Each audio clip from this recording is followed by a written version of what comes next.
هادي له وأشهد أن لا إله إلا الله وحده لا شريك له وأشهد أن محمدا عبده ورسوله أدى الأمانة ونصح الأمة وجاهد في الله حق جهاده حتى أتاه اليقين ثم أما بعد يا أيها الذين آمنوا اتقوا الله حق تقاته ولا تموتن إلا وأنتم مسلمون واعتصموا بحبل الله جميعا ولا تفرقوا واذكروا نعمة الله عليكم إذ كنتم أعداء فألف بين قلوبكم فأصبحتم بنعمته إخوانا ثم أما بعد فإن أصدق الحديث كلام الله وخير الهدي هدي محمد بن عبد الله صلى الله عليه وآله وسلم وشر الأمور محدثاتها وكل محدثة في الدين بدعة وكل بدعة ضلالة وكل ضلالة في النار أعاذنا الله وإياكم من عذاب النار اللهم أرنا الحق حقا وارزقنا اتباعه وأرنا الباطل باطلا وارزقنا اجتنابه ثم ما بعد أيها المسلمون فاليوم إن شاء الله نتحدث في أمرين هامين موضوعين deux sujets إن شاء الله aujourd'hui on essaye de les résumer et de les concentrer إن شاء الله.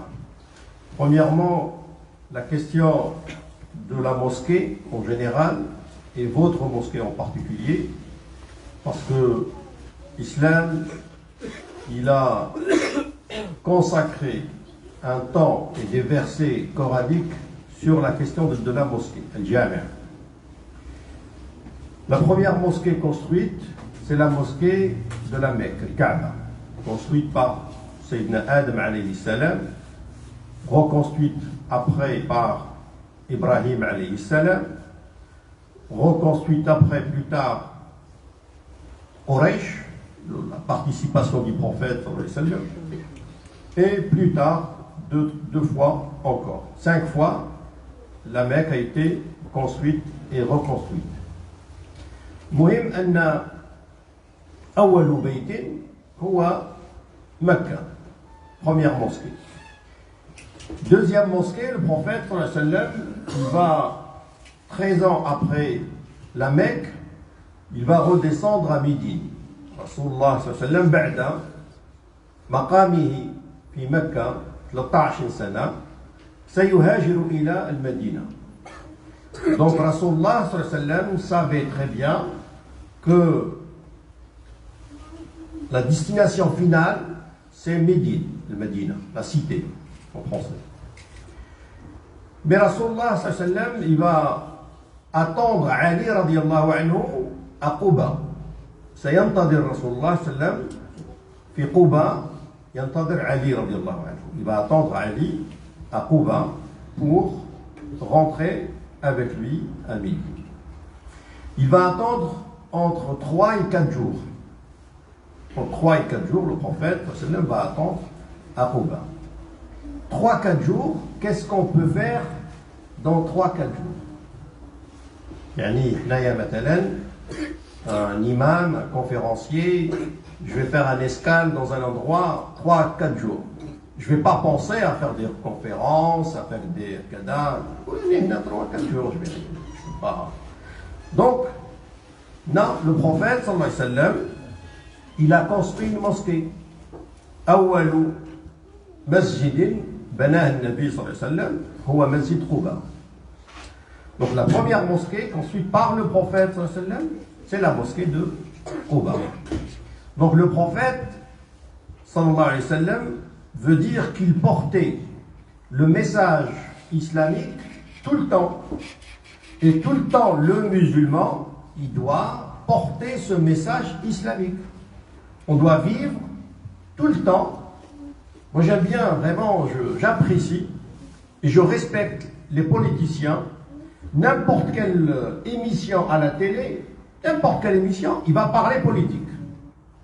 Émission pour rire, pour des sketchs, pour n'importe, il va parler politique. Il va revenir à la politique. C'est-à-dire qu'il porte le message politique en lui.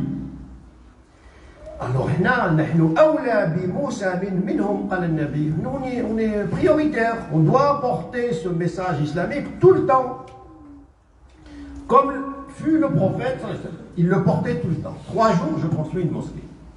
Donc il a construit la mosquée de Quba. Waqal, sallallahu alayhi wa sallam, Man salla rak'atayn fi masjid Quba, celui qui fait 2 rak'at à Quba, il a l'équivalent de l'Umrah. Hadith, rawahu al-Tirmidhi, wa sahahu Shaykh al-Albani, rahimahullah. Donc, quand on fait 2 rak'at, on a l'équivalent d'une Umrah. Les savants plus tard, ils vont diverger sur pourquoi l'équivalent de Umrah. Pourquoi Quba, quand je fais 2 rak'at, j'ai l'équivalent de l'Umrah? Est-ce que parce que c'est Quba, alors c'est limité à cet endroit, à Quba, ou parce que c'est une première mosquée construite à cet endroit, qui est Quba? Certains disent c'est parce que c'est Quba, donc il n'y a pas d'analogie, il n'y a pas même un qiyas, donc c'est réservé à Quba, donc c'est à Quba. D'autres, c'est mon avis, disent non, c'est parce que c'est la première mosquée construite à cet endroit. Donc, si la raison d'être, l'illa, si la raison est la première mosquée construite dans cet endroit, donc ils disent à n'importe quel endroit au monde, la première mosquée construite dans cet endroit a l'équivalent de un Quba. C'est-à-dire vous faites 2 raka'at dans une mosquée, la première mosquée construite dans l'endroit, c'est l'équivalent d'une Umrah. إذن بناء المسجد أو المشاركة plutôt أن يشارك الإنسان في بناء المسجد له أجر كبير. الأجر أحيانا يكون كبيرا حتى أن الله سبحانه وتعالى يعبر عنه بما نفهم. Maintenant, on ne comprend pas des fois la récompense. Et des fois, ça va venir plus après. Après, Allah, des fois, Allah ne dit pas. Il dit Ajrun Kabir, c'est tout. Comme le Ramadan. La récompense du Ramadan appartient à Allah. Kullu amal ibn Adam lahu illa as-sawm fa innahu li. Donc c'est moi qui donne, c'est Allah qui donne la récompense. Donc on ne sait pas. Et Allah nous dit, celui, hadith du prophète, celui qui participe, qui donne 1 euro, 2 euros, 10 euros, 1000 euros, pour une construction d'une mosquée, il a l'équivalent d'une maison. Allah lui construit une maison au paradis. Une maison parce que nous, on connaît, c'est quoi une maison? Mais ça n'a rien à voir avec la maison du paradis. On ne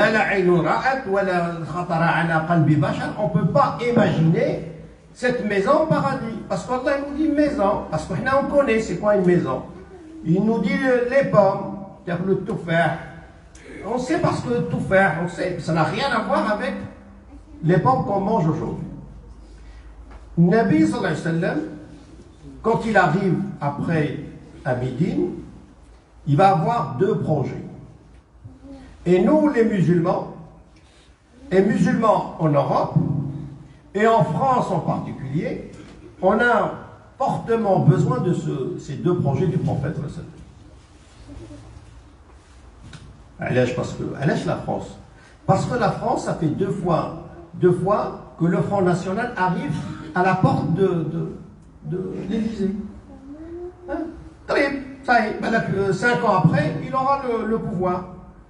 Son projet, c'est quoi? Commencer par les mosquées. Arrêtez tout projet de mosquée, arrêtez le foulard, c'est les musulmans, c'est nous. D'abord, le projet est le Front National. Donc, qu'est-ce qu'on attend? Qu'est-ce qu'on attend? Donc, en particulier en France, parce que justement, il y a cette menace islamophobique. Les gens n'aiment pas l'islam, c'est pas n'aiment pas les musulmans, n'aiment pas l'islam du tout, certains. Et c'est parce que la France, c'est la fille aînée de l'Église. Quand on participe, quand on construit une mosquée en France, la récompense est meilleure que construire une mosquée dans un pays musulman. Que même construire une mosquée en Espagne ou en Angleterre. Construire ici en France, ça dépend le degré de la mihna, de l'épreuve. On est beaucoup plus éprouvé en France qu'en Angleterre, par exemple. Donc, participer à à la préservation de l'islam. Mosquée, c'est quoi? Mosquée, c'est pour préserver notre islam. C'est des murs, on va construire des murs. C'est pas intéressant, les murs. C'est ce qui suit. C'est préservation de notre religion islamique. On est là, on est en France, classe. Ça fait 6 générations musulmanes. La présence musulmane, la présence, le hudur islamique, 7 ajyal, 6 générations. Et 4 générations d'imams. Les imams, il y en a 4 générations. Mais notre présence en France, elle est de 6 générations. Là, on est là. Donc, on doit avoir tout pour permettre à notre vécu en France. On mange bien, on dort bien, on s'habille, mais aussi notre religion, notre spiritualité doit être également préservée. De là, le prophète, quand il arrive à Médine, le premier projet, il a 2 projets. Le premier, c'est construire la mosquée. أول مشروع يقوم به النبي صلى الله عليه وسلم هو بناء المسجد. Avant même de construire ces maisons, hujurat, les appartements du prophète. Avant de les construire, il a construit, Rasulullah, la mosquée. Après, la fraternité entre les Mécois et les Médinois. Ces 2 projets, nous, on a besoin. On est nombreux ici. On est toutes les nationalités, toutes les origines. Donc on a besoin, premièrement, d'une mosquée et on a besoin de la fraternité. Rasulullah, donc, il va construire la mosquée après ses appartements. On construit nos appartements, premier, la mosquée. On n'est pas prophète.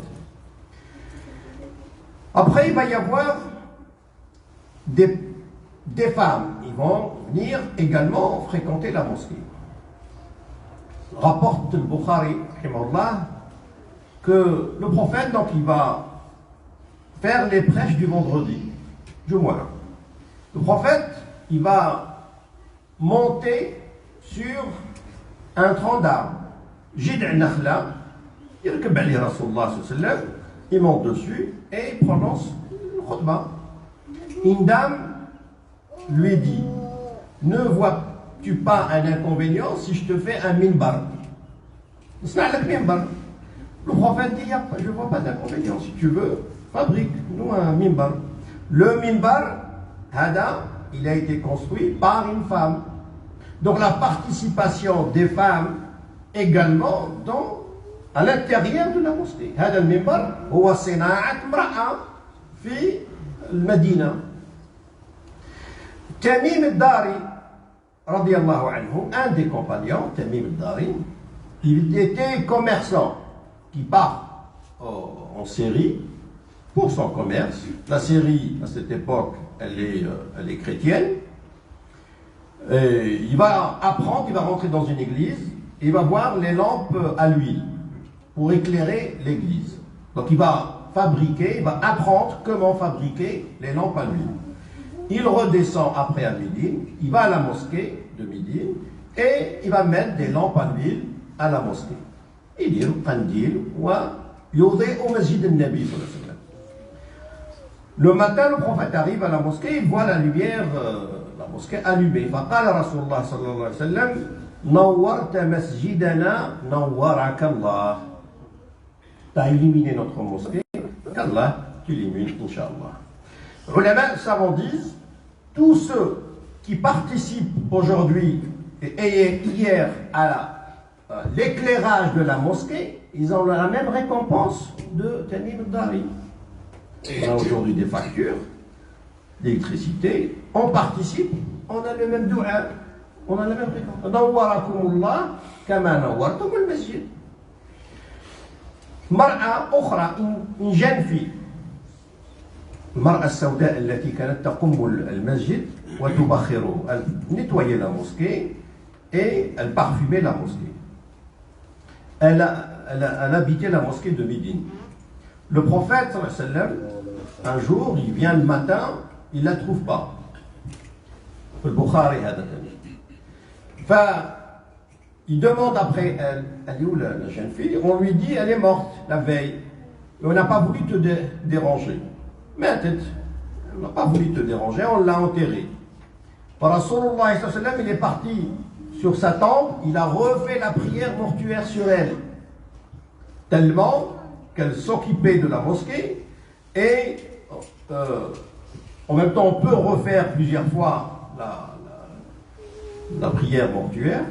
Rasulullah sallallahu alayhi wa sallam, il a donné une importance à cette jeune fille parce qu'elle participait au nettoyage de la mosquée.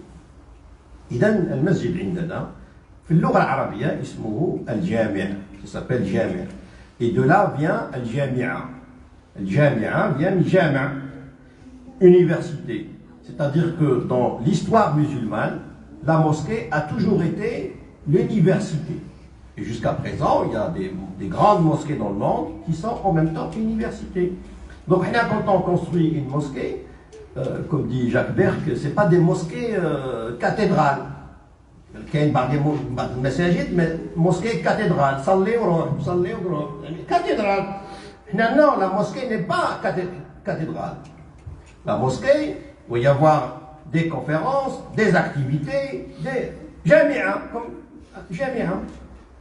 فهذا المساجد, quand vous avez une association qui est éclairée, qui connaît le sens réel de la mosquée, c'est ce genre de mosquée qu'il faudrait participer et financer.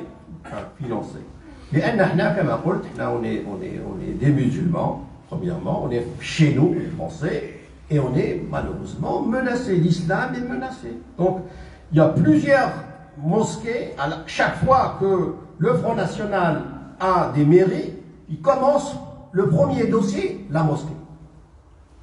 Premier dossier, il commence par la mosquée et paralyser tous les projets des mosquées. Donc, haram, donc c'est haram que de rester inactif. Non, هذا لا يجوز. أقول قولي هذا أستغفر الله لي ولكم فاستغفروه إنه كان غفورا. الحمد لله وكفى والصلاة والسلام على المصطفى صلى الله عليه وآله وسلم. الموضوع الثاني هو قضية الجهد, هذا الذي نبذله. احنا on fait un effort. C'est vrai qu'on gêne. Le fait de jeûner, c'est pas facile, c'est pas donné à tout le monde, c'est pas facile même pour les anciens. Mais on jeûne, alhamdoulilah.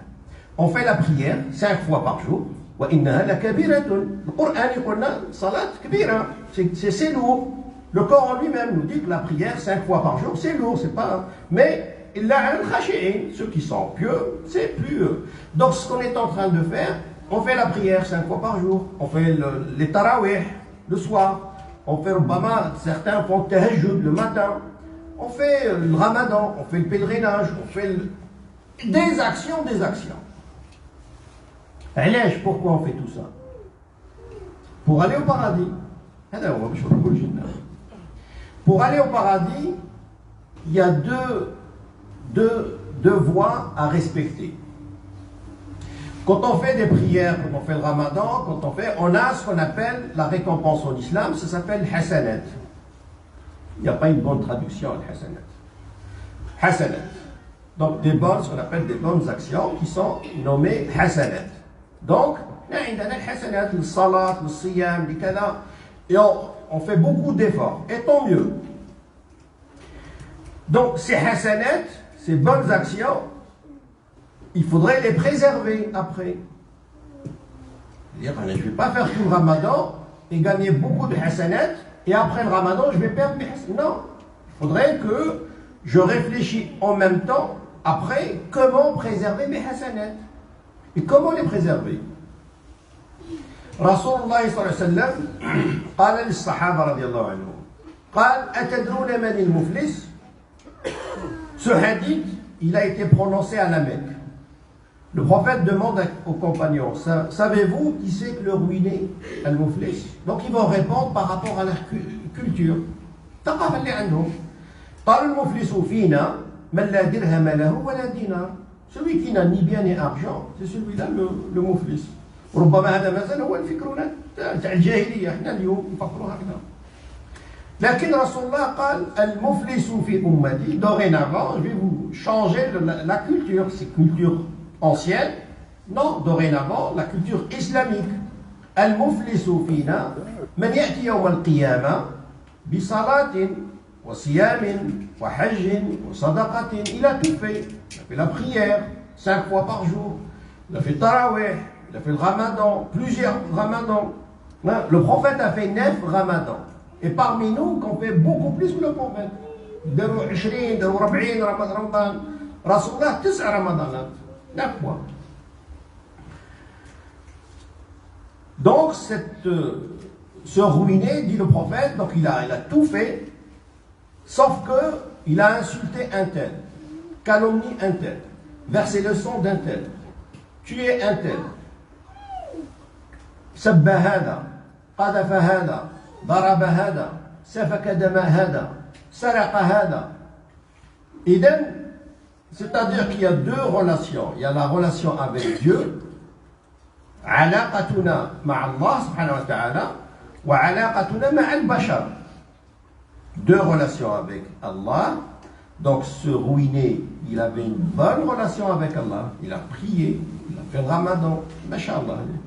Sauf que sa relation avec les gens n'était pas correcte. Insulter un tel, calomnier un tel, frapper un tel. C'est-à-dire, le jour du jugement, dit le prophète sallallahu alayhi wa sallam, il va payer ces gens-là. Il les a insultés, il a volé un tel, il faut les payer ce jour-là. Payer avec quoi? Avec les hasanat qu'on a fait pendant toute ces efforts qu'on fournit. Ils vont peut-être, ces personnes, s'ils ne respectent pas les autres, donc il va payer avec les hasanat. Une fois il n'a plus de hasanat, il va reprendre leurs sayyi'at, les mauvaises actions, il les reprend. Parce qu'il n'a plus de hasanat et il se voit jeter en enfer. dit le prophète. ثم يلقى في النار. هذا إنسان صلى، هذا إنسان صام، ولما صلى توضأ، والوضوء قيمته كبيرة جدا. الوضوء شطر الإيمان، c'est la moitié de l'établissement, la moitié de la foi, la récompense. Idem, il n'est pas suffisant d'être bon avec Allah subhanahu wa ta'ala. Plus tard, après, et aussi il faut garder des relations avec les gens. Et avec cette relation, on peut garder les hasanat, on peut garder ce qu'on a fait. Tous les efforts qu'on a fournis, on peut les garder. Et de là, le prophète, dans un autre hadith, donc, la relation première avec Allah, crains Allah là où tu te trouves. Et quand tu fais une mauvaise action, tu fais une bonne action. Parce que la bonne efface la mauvaise. Et comporte-toi avec les gens en ayant un bon comportement. Donc c'est avec Allah, après avec soi-même pour gagner les hasanat. Je fais une mauvaise, je refais une bonne, mais tout en gardant des bonnes relations avec les gens. Et en même temps, si je garde une bonne relation avec les gens, je participe aussi à leur bonne religiosité. أنا حينما أكون حسن الخلق مع الناس، هذا الآخر يتحسن في دينه. Quand je suis bon avec les autres, l'autre, il est sensible à ça. Et il va mieux préserver sa religion. Je termine avec un hadith que des fois, bon, on le lit comme ça, mais des fois on ne le comprend pas en profondeur. Vous connaissez le hadith des 3 personnes. Le lépreux, le chauve et le malvoyant. L'abras, l'aqra, l'a'ma. Ja'ahum malak. Un ange vient les voir, les 3 personnes. Il vient voir le lépreux, lui dit qu'est-ce que tu veux? Lui dit voilà, je veux une peau lisse, je veux une peau parce que les gens m'ont détesté par ça. Donc il lui donne une peau lisse, pour machallah. Qu'est-ce que tu veux comme richesse? Il dit les vaches. Il lui donne une vache. Le chauve, qu'est-ce que qu'est-ce que tu as? Il me dit, moi, j'ai pas des cheveux, et les gens m'ont rejeté pour ça. Il lui donne des cheveux très lisses, machallah. Quelle richesse tu veux? Il dit les chameaux. Après, il va voir le malvoyant, l'a'ma. Il lui dit, qu'est-ce que tu veux? Il dit, je veux regarder, je veux. Qu'est-ce que tu aimes comme richesse? Les moutons. Qui a été épargné de l'épreuve? شكون الذي انتصر على المحنة هذا؟ هل الأبرص؟ مش الأبرص، تعرفوا الحديث جسبان. مش الأبرص. الأبرص جاب il est revenu plus tard l'ange avec l'image, la même image de lépreux, et en lui demandant une aumône, il n'a pas voulu. Il est revenu voir le chauve avec la même image, en lui demandant une aumône, il n'a pas voulu. Donc les deux ont échoué à cette épreuve, sauf l'aveugle. علاش l'aveugle a été épargné؟ لماذا الأعمى انتصر على المحنة؟ احنا عندنا في المجتمع تاعنا الأعمى كيف نعامله الأعمى؟ Comment on se comporte dans notre société, du bled ou là ici, comment on se comporte avec le malvoyant? On prend soin de lui. C'est-à-dire, on prend soin de lui. L'aveugle, le bled, l'aveugle, on prend soin de lui. C'est-à-dire cet échange avec lui, avec l'aveugle nous a rendu, il a voulu, il a été sauvé, épargné. Parce que la société elle-même était gentille avec lui. Il a été épargné. ليش إذا مفهوم هذا الشيء اللي نقول ولا؟ الأعمى في المجتمعات عندنا، في المجتمعات الأعمى نحبوه، الأعمى نقصروا معاه، الأعمى يعني هو داخل في المجتمع. إذا notre relation avec les gens en général, le retour qu'on va avoir, c'est de les préserver eux-mêmes. Et parce que le chauve, la société l'a rejeté. Lépreux, la société l'a rejeté. L'aveugle, on ne le rejette pas. Dans toute société, on ne rejette pas. On prend soin de lui. Donc, ce retour a été bénéfique. L'insan, حينما يبذل مجهودات, fournir des efforts pour avoir des hasanat. Après, il faut également fournir des efforts pour les préserver. ربنا علمنا ما ينفعنا وانفعنا بما علمتنا وزدنا علما نافعا اللهم اهدنا فيمن هديت وعافنا فيمن عافيت وتولنا فيمن توليت وبارك لنا في الخير الذي اعطيت واصرف عنا وقنا برحمتك شر ما قضيت انك تقضي ولا يقضى عليك انه لا يذل من عاديت ولا يذل من وليت تبارك ربنا وتعاليت. Inch'Allah, après la prière, je vais rester 15 à 10 minutes. S'il y a des questions, Inch'Allah, j'essaie de répondre. Barakallahu fikum. سبحان ربك رب العزة عما يصفون وسلام على المرسلين والحمد لله.